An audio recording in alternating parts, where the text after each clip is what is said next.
مستدرک حاکم میں ایک روایت موجود ہے کہ رسول پاک صلی اللہ علیہ وسلم نے فرمایا کہ تہجد میں اٹھا کرو، تم سے پہلوں کا یہ طریقہ رہا ہے، اس سے رب راضی ہوتا ہے، شیطان مردود اس سے پریشان ہو جاتا ہے۔ او میری ملت کے نوجوانوں، او کڑیل چڑھتی جوانی والو، اب وقت ہے اپنے آپ کو سنوارنے کا، اب وقت ہے رب کو راضی کرنے کا، اب وقت ہے راتوں کو اٹھنے کا۔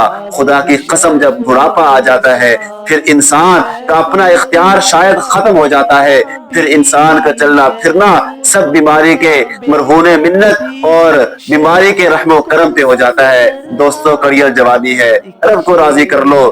جوانی کی عبادت، جوانی میں رب کو راضی کرنا، یہ اتنی بڑی چیز ہے، اتنا بڑا اللہ کی طرف سے انعام ہے کہ شاید یہ بڑھاپے میں پھر حاصل نہ ہو سکے۔